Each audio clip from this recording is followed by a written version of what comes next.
On passe au docteur Vautravers. Alexandre, s'il te plaît.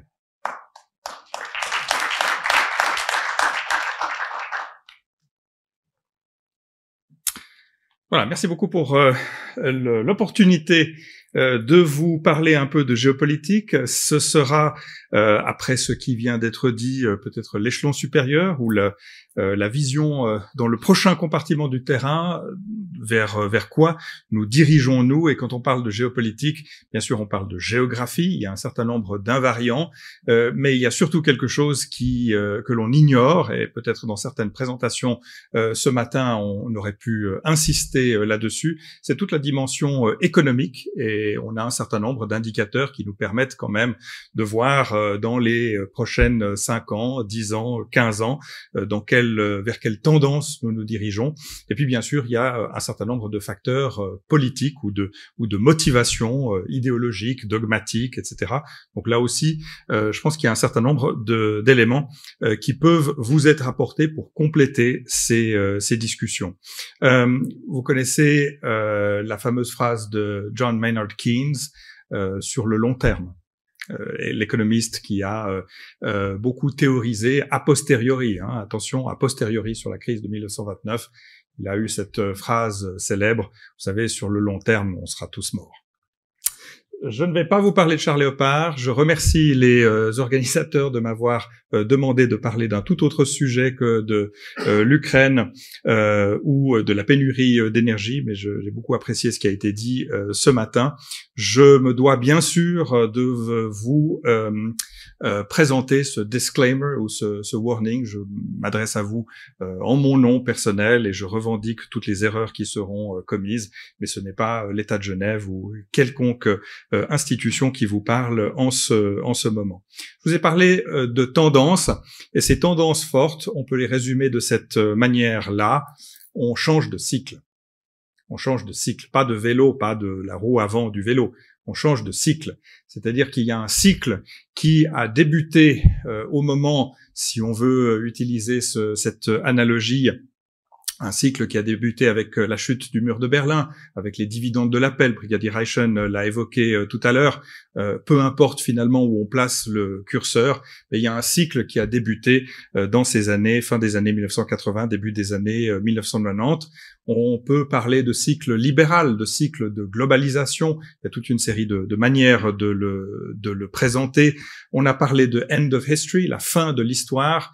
Et aujourd'hui, je suis pas le seul à le dire, mais on est en train de revenir sur cette période libérale, globalisée, en disant que peut-être aujourd'hui on est en train d'assister à la fin de l'histoire, c'est-à-dire qu'on reprend finalement une histoire d'avant 1940, une histoire du début du XXe siècle, une histoire de tensions géopolitiques très très importantes, de mouvements géopolitiques extrêmement importants, puisqu'on a parlé un tout petit peu de la Chine, de l'Asie, etc. Mais enfin, il faut quand même s'y intéresser dès qu'on parle de ces questions énergétiques, politiques, militaires, économiques et autres. Donc tout ceci pour vous dire, il y a eu énormément d'espoir au début des années 1990. C'est là qu'on a réorienté, on l'a dit tout à l'heure, les forces de défense, mais pas que les forces de défense. C'est là où aussi on a décidé en Suisse qu'on n'avait plus besoin de réserves stratégiques, c'est-à-dire les 6 mois de carburant nécessaires pour faire tourner la machine.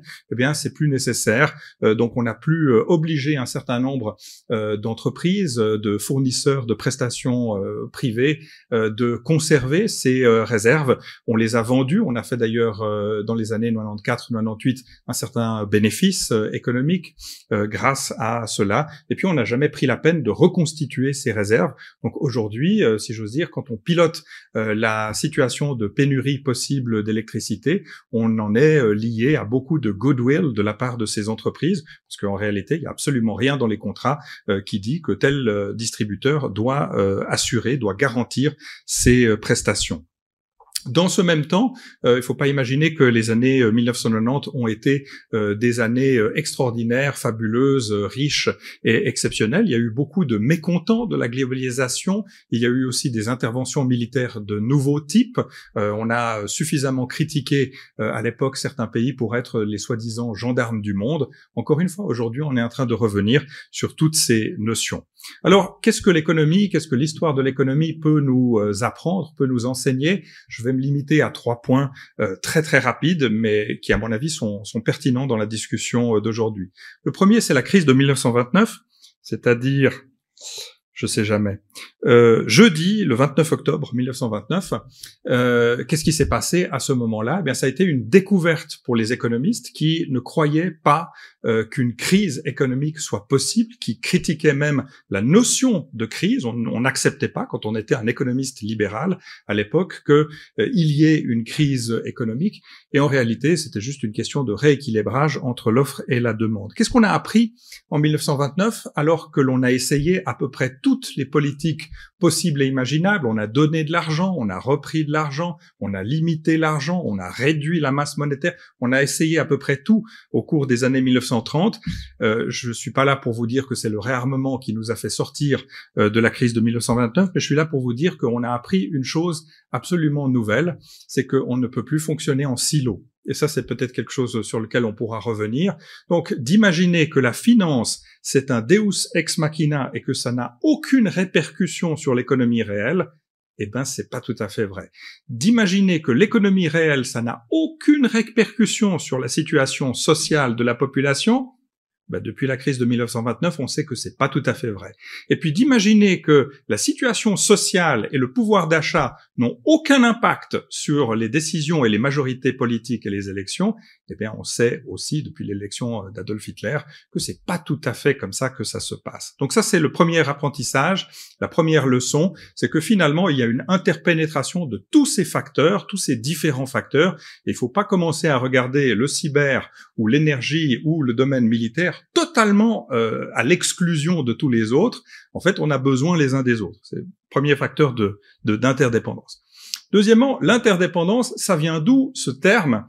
L'interdépendance, ça a été beaucoup théorisé par les économistes en 1971, au moment, le 15 août 1971, vous savez, cette décision du président Nixon, un dimanche après-midi, un joli dimanche après-midi, d'annoncer que voilà, le système économique mondial est mort parce qu'on a décidé, entre vendredi après-midi et dimanche, j'ai décidé, enfin en petit comité, on a décidé de séparer le dollar de l'étalon or, et puis on a fait s'écrouler en fait le système économique de Bretton Woods. Et il a fallu, on peut discuter si vous le voulez, mais il a fallu plus de 10 ans pour reconstruire un système, une machine économique d'échange global. Et en grande partie, la construction de l'Union européenne doit beaucoup de cette décision unilatérale des États-Unis. C'est là que les Européens ont commencé à s'unir, à se concerter, à travailler ensemble, à lier les différentes monnaies. Donc cette interdépendance, c'est quelque chose que l'on connaît dans le domaine économique depuis très longtemps. Et puis le troisième élément qui a été extrêmement marquant dans l'économie du XXe siècle, ça a été les décisions entre 92 et 94 de libéraliser en particulier le marché bancaire aux États-Unis et au Japon. Et en fait, la vraie globalisation, la globalisation qui fait mal, c'est celle-là. C'est qu'aujourd'hui, n'importe qui pratiquement peut être un organisme bancaire. On peut fabriquer, vendre, mettre en vente des actions à peu près par n'importe qui, par n'importe où. Auparavant, bien sûr, c'était quelque chose qui était beaucoup plus cloisonné. La personne qui a développé cette théorie, c'est John Spiro, prix Nobel d'économie, la personne que vous avez en bas à gauche, dans un ouvrage que je ne peux que recommander parce que même si on en est, je crois, à la 18e édition, The Politics of International Economic Relations, c'est quelque chose qui garde tout à fait son actualité.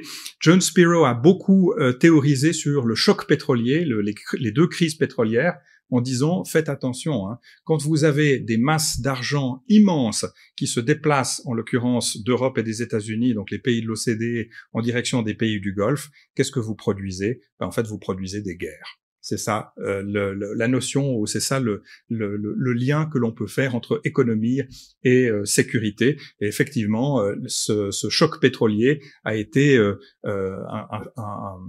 comment dire, curse, a été une malédiction pour de nombreux pays qui se sont retrouvés tellement riches qu'ils ne savaient plus que faire de leur argent et qui se retrouvaient bien sûr assis sur des réserves considérables que tout le monde leur demandait. Faites attention avec les théories économiques parce qu'il y en a certaines qui sont brandies par les uns et par les autres alors qu'on sait qu'elles sont fausses. J'en cite juste 2 au passage. Malthus, on sait que ça marche pas. Mathématiquement, c'est faux. Je veux dire, ça fait 300 ans qu'on sait que c'est faux. Donc le néo-malthusianisme et le retour à cette idée qu'il faut à tout prix éviter la surpopulation, on sait que ça, c'est faux. Et puis deuxièmement, la théorie du peak oil, la théorie de 1953 de King Hubbard, on sait aussi que cette théorie, elle fonctionne pour l'application pour laquelle elle a été dessinée, c'est-à-dire ça permet effectivement de déterminer le moment à partir duquel un gisement pétrolier n'est plus rentable, mais de commencer à appliquer ça aux ressources naturelles de la planète, c'est une erreur mathématique et on le sait depuis très longtemps. Autre erreur mathématique et politique qui a été accomplie, c'est d'imaginer que l'on peut substituer les sources énergétiques. Or, dans l'histoire de l'énergie ou l'histoire de l'électricité, c'est pas comme ça que ça a fonctionné, ça n'a jamais fonctionné comme cela. En réalité, l'histoire de l'industrie de l'électricité, ça a toujours été de produire le plus possible. On a entendu une très bonne présentation ce matin à ce sujet. Et puis ensuite, le seul problème de cette énergie électrique a été de répartir le surplus. Qu'est-ce qu'on fait avec ce surplus? Comment est-ce qu'on valorise le surplus? Je crois que d'autres termes ont été utilisés, valoriser les infrastructures ou les investissements, mais c'est exactement de cela qu'il s'agit. Et je vous dis de faire très attention parce que sans y prendre garde, sans véritablement avoir été alerté sur les conséquences de nos actes, que ce soit en Allemagne, que ce soit en Suisse ou ailleurs, le fait de renoncer à l'énergie atomique, c'est une décision majeure. C'est une décision majeure et séculaire parce qu'elle fait balancer la production de l'énergie, elle fait balancer le secteur de l'énergie dans une logique de surproduction assumée vers une logique de pénurie. Et moi, je peux vous dire la chose suivante. Pendant longtemps à l'armée, j'ai eu comme nom de code radio Vador. Depuis l'été dernier, on m'appelle Oracle. Tout cela pour dire, et je vous garantis, la pénurie énergétique, c'est pas une pénurie énergétique cet hiver passé, ce sera chaque hiver, ce sera chaque année parce qu'on l'a créé, cette pénurie. On l'a créé sciemment. Alors après, vous pouvez me dire que c'est assumé pour des raisons idéologiques, dogmatiques, tout ce que vous voulez, parce que c'est la semaine des 4 lundis, etc. Mais le fait est, on a véritablement changé la nature du système énergétique et ça va avoir des conséquences terribles. Terrible pour ceux qui, bien sûr, continuent dans cette voie, dans cette décision. Ça a des conséquences, bien sûr, sur le commerce. On m'a demandé de parler de géographie. Donc vous savez bien sûr que le commerce mondial ou le commerce est mondialisé. En fait, il est mondialisé depuis très très longtemps. Il est mondialisé depuis plus de 300 ans. Ce n'est pas quelque chose de nouveau. Mais ce qui est nouveau avec cette troisième vague de mondialisation des années 1990, c'est qu'aujourd'hui, je ne sais pas si c'est made in Taiwan ou si c'est allemand, mais ça vient certainement pas d'Allemagne. Donc tout ceci pour dire, ce qui est nouveau avec la troisième vague de mondialisation, c'est que les transports aujourd'hui coûtent tellement peu cher que en réalité le coût du transport est totalement négligeable pour un objet aussi bénin, aussi simple que celui-ci. Et donc vous avez pas uniquement l'industrie du luxe qui est mondialisée, ça c'est le cas depuis le XVIIIe siècle, mais vous avez aujourd'hui pratiquement tous les produits qui peuvent être mondialisés. Et bien sûr, ça pose, particulièrement si on regarde du côté de l'Asie, un certain nombre de goulets d'étranglement considérables. Et pourquoi est-ce qu'en Chine, on s'intéresse particulièrement à ces questions-là? Eh bien parce que vous avez, pour le commerce mondial, en tout cas 2 de ces goulets d'étranglement qui sont nécessaires pour écouler la production asiatique en direction des grands marchés qui sont aujourd'hui l'Europe et les États-Unis d'Amérique.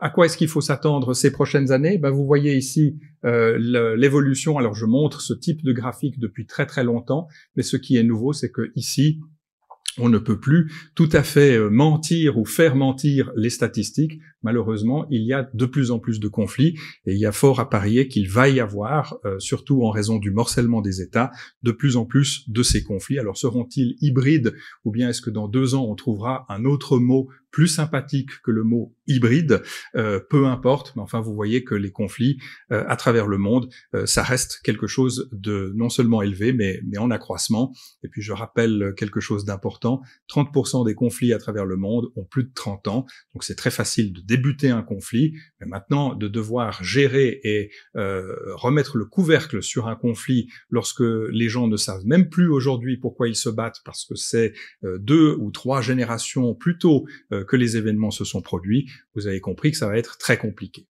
Le panorama mondial, vous pouvez très rapidement voir ici quelques conséquences de la situation ou du conflit en Ukraine. Alors très clairement, ceux qui pensaient que l'OTAN était en sursis, eh bien, se sont trompés. Donc l'OTAN, c'est la seule organisation de sécurité collective qui fonctionne à travers le monde. Le F-35, fallait-il l'acheter ou pas? Est-ce que j'ai besoin aujourd'hui de répondre à cette question? Aujourd'hui, posez simplement la question. Ne me demandez pas si le Léopard, si le Abrams, etc. Posez la question aux Ukrainiens. Ils sont pas en train de vous dire qu'il faut des camionnettes blindées. Ils sont pas en train de vous dire qu'il faut des moyens subsidiaires et polyvalents. Ils sont en train de vous dire on a besoin de quelque chose de lourd. L'Union européenne, j'aime pas parler de choses qui n'existent pas. L'ONU et le désarmement, je pense qu'il va falloir faire très attention ces prochaines années, parce que imaginez-vous que tous les processus de désarmement ont pris du plomb dans l'aile pour les 25, si ce n'est les 50 prochaines années. Le fait que l'on dénonce le traité New Start de 2011, c'est juste une mauvaise nouvelle parmi d'autres, mais imaginez-vous qu'aujourd'hui, ou dans 5 ans, on vienne avec des propositions de désarmement, alors que l'Ukraine a été le bon élève du désarmement européen, a renoncé à la totalité de ses têtes nucléaires après l'explosion de l'Union soviétique. Vous savez que l'Ukraine a hérité en fait de 7000 têtes nucléaires en 1991, c'est-à-dire plus que la Russie à l'heure actuelle. Donc les bons élèves ont été les plus punis par ce type de démarche. La Russie, peut-être qu'on en parlera tout à l'heure, la résilience de la Russie, je pense qu'elle n'est pas si bonne que cela en ce moment. Et puis la Chine, je pense que c'est un grand sujet, et je pense, peut-être contrairement à un certain nombre d'experts, que la Chine a très peur de ce qui est en train de se passer aujourd'hui, parce que l'atterrissage risque d'être extrêmement caillouteux, extrêmement périlleux. Merci pour votre attention.